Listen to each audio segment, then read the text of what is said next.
Hi, what's up mga ka-RG Vlogs? Good morning. Welcome to my YouTube channel, RG Vlogs. Ayan, our video for today is tayo po ay magpe-prepare ng ating lunch for today. At ang iluluto po natin ay pork adobo. So, yung pork adobo po natin ay hahaluan natin ng leftover food. O yung mga tira or sobrang ulam para naman hindi masayang kaysa naman itapon po natin mga ka-RG Vlogs. Pero yung leftover food natin or yung tira or sobra natin is nasa ref ngayon. At ngayon nagpabili po ako sa ating wife ng ating adobong pork. Ito po siya. Nakahiwa-hiwa na po siya.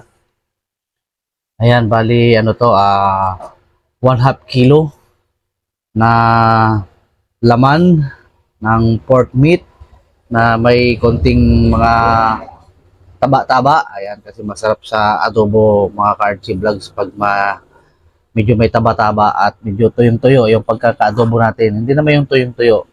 So, ito naman po yung ating leftover food na pata. Ayan. Kasi nilaga tong ulam namin kahapon, pati yung binaon ko sa work, sa trabaho. So, may sobra. Ayan. Kaya ihahalo na natin siya para hindi masayang. Naka-ref naman po ito mga ka-RG Vlogs. Ayan. And then meron pa po tayo dito yung tata ng pork. So sayang din kaysa itapon, nasa ref din. Ngayon ihahalo natin to sa ating pork adobo. Pork adobo with leftover food. Ayan. So, samahan niyo po ako at simulan natin. So, ang unang gagawin po natin mga ka-RG Vlogs is maghuhugas tayo ng kamay. Maghuhugas muna ako. Let's go. So, kailangan nating maghugas. Maigi. Meron po itong safeguard. Hindi niyo nakita. Nandito ako sa lababo. Safeguard na lemon. Lemon fresh. Yan. Kailangan natin kuskusin maigi yung so pag prepare natin mga ka-RG Vlogs, kailangan ay yung kalinisan, lalong lalo na pagdating sa ang ating layer. Yan.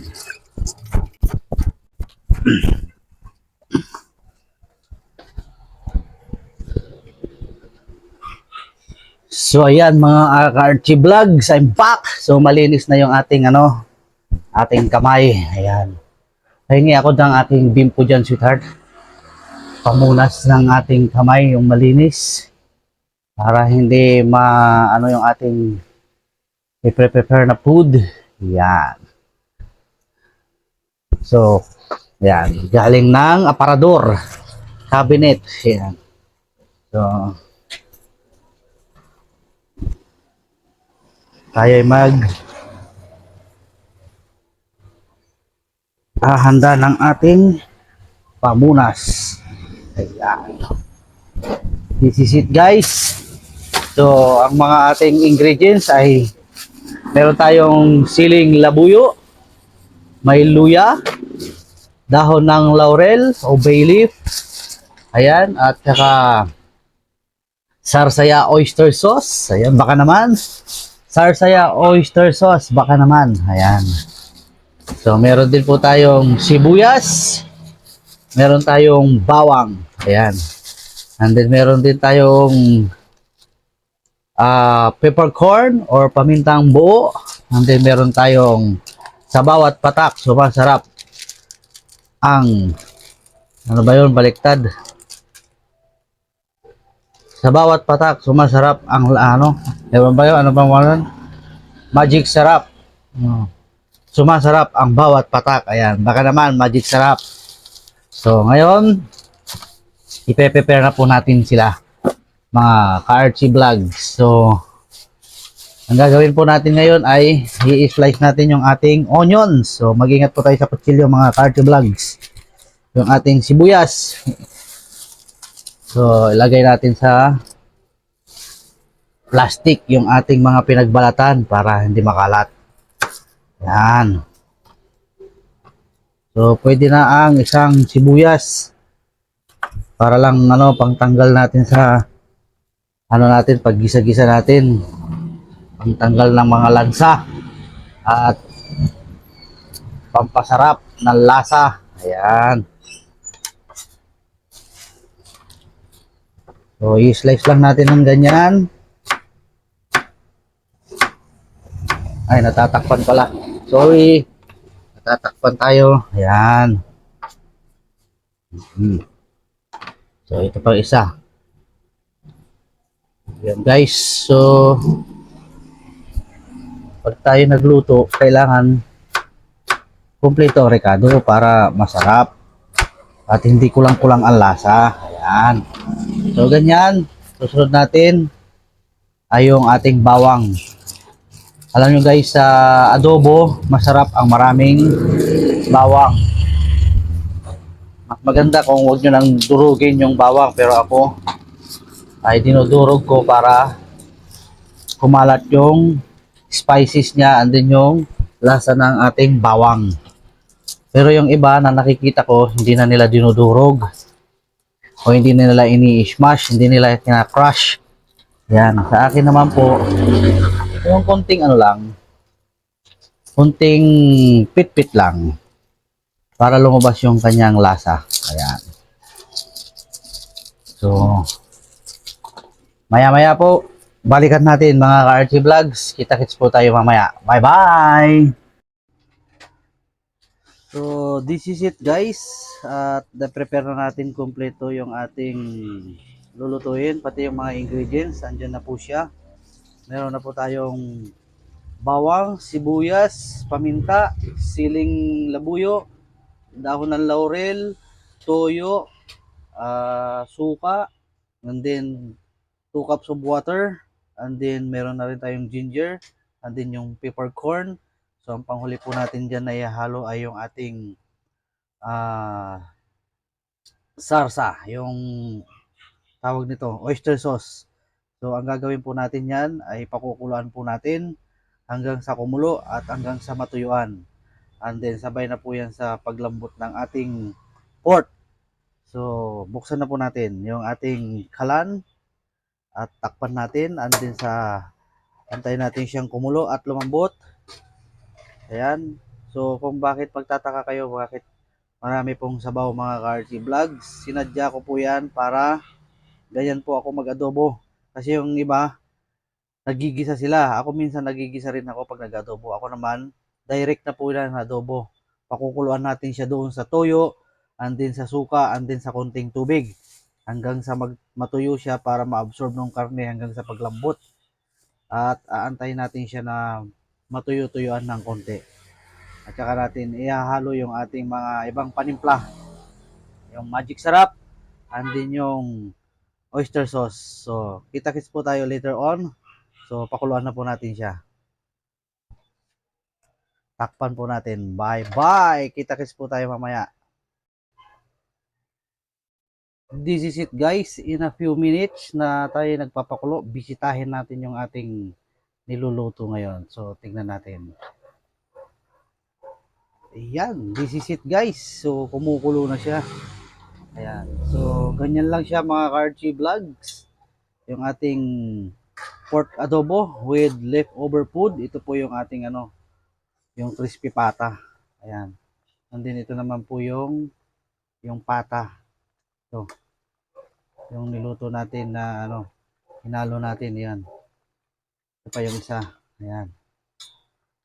So ngayon, antayin natin siyang kumulo. Kumulo ng kumulo hanggang siya may tuyuan mga ka-RT Vlogs.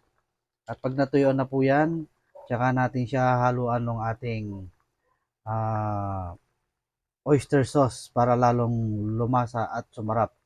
And then yung ating magic sarap. Actually, pwede natin ilagay yung magic sarap para kumagat, pero maya-maya na para hindi siya maalat. Matansya natin kung gaano karami yung ilalagay natin kasi naglagay na tayo ng adobo ay adobo, toyo.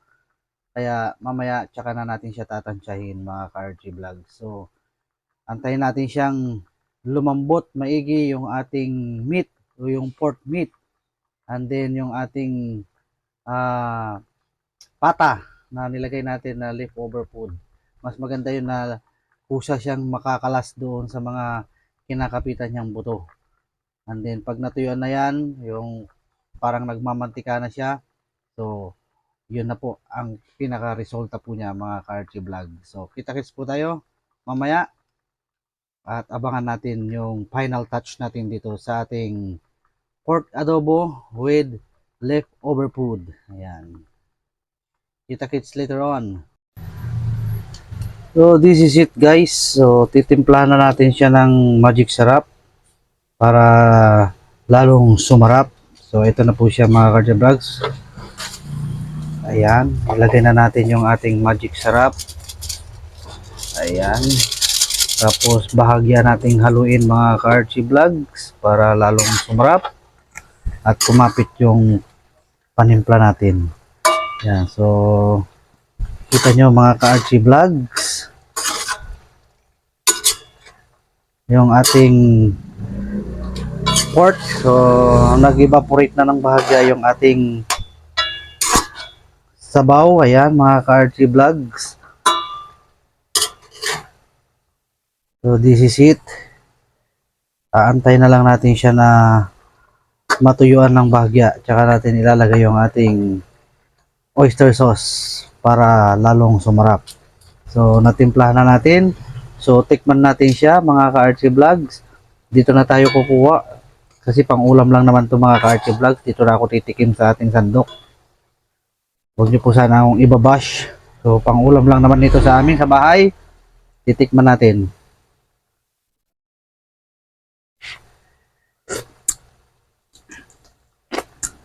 So, patitikim din natin sa ating wife kung anong masasabi niya. Ayan, yung ating wife.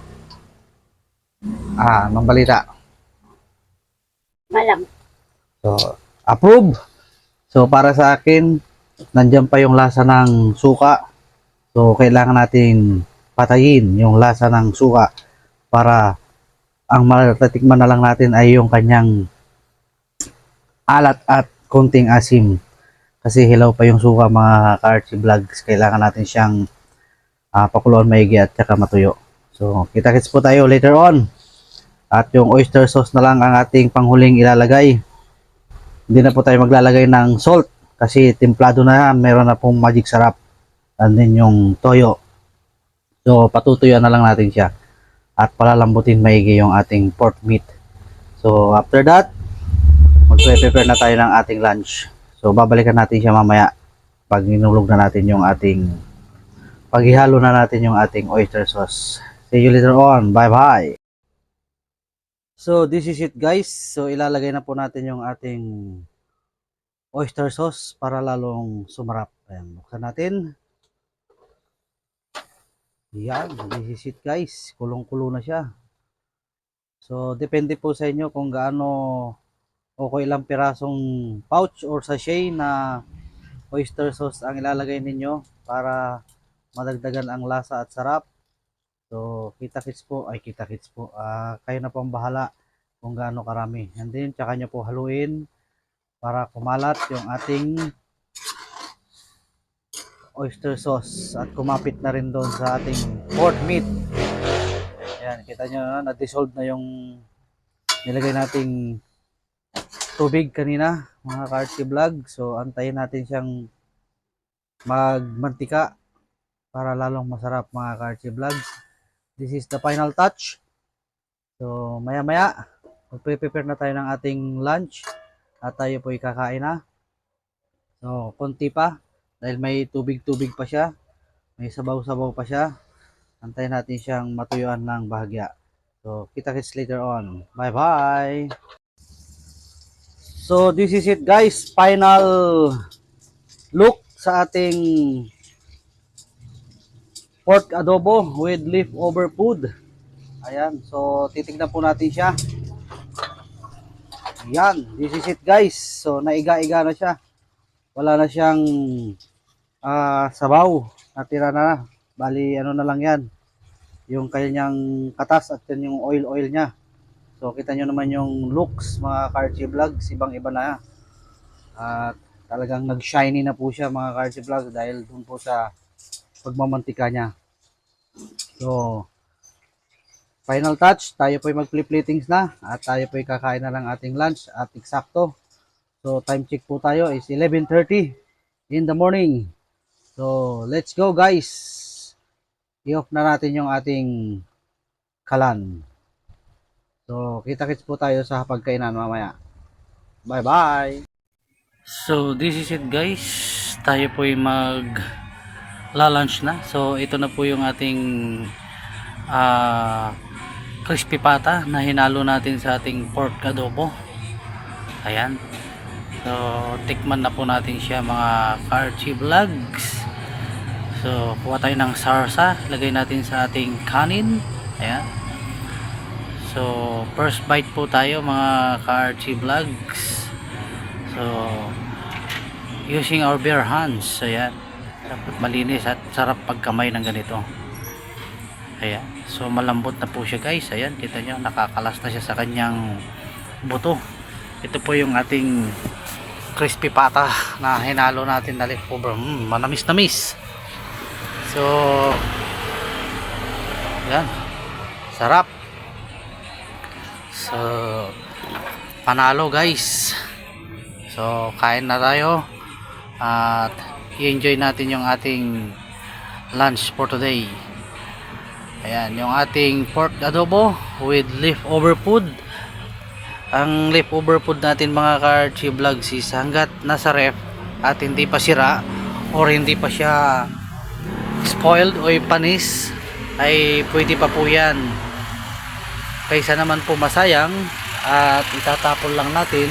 So, hanggat kaya pang iluto at gawa ng paraan, iluto natin para nang sa ganun is mapakinabangan, kasi masasayang lang kung itatapon natin. So ayan, so enjoy natin yung ating lunch, mga kaibigan. So hanggang dito na lamang po, mga Karchi Vlogs. Sa mga hindi pa po dyan nakaka-subscribe sa aking YouTube channel, paki-hit nyo na po yung notification bell, like, share, comment down below para po maging updated po kayo sa lahat ng videos na i-upload ko sa aking YouTube channel.